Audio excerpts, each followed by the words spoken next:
Here we are, day 14 of my 21-day writing challenge.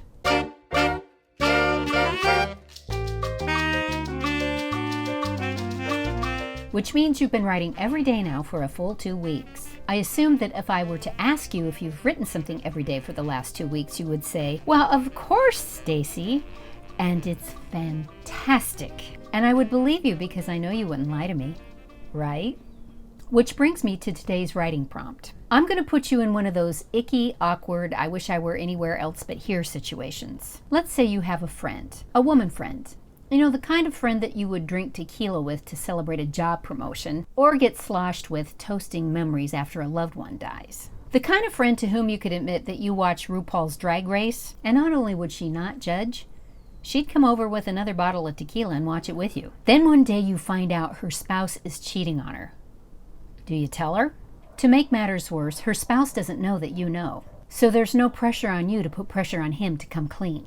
It would be so easy to just walk away and pretend like you never found out. But do you? You know, where does loyalty and meddling begin? This actually happened to me once.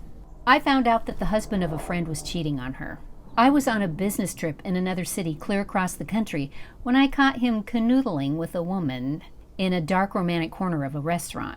It took every ounce of maturity in me, and trust me, there is not a lot in there, to not go over to their table and say, well, this is fun. Hey, do you mind if I just crowd in here so I could get a quick selfie of all of us for Facebook?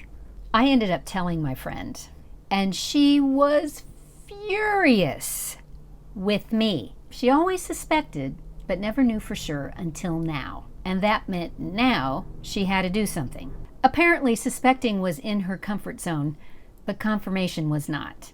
She dropped me as a friend, divorced her husband, and moved out of state. In the Midwest or somewhere like that, I heard. So what would you do?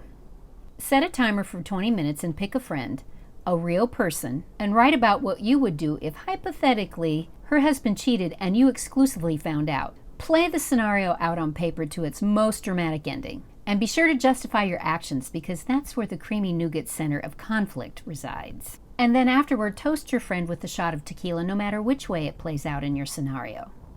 Because that's just the kind of super friend you are.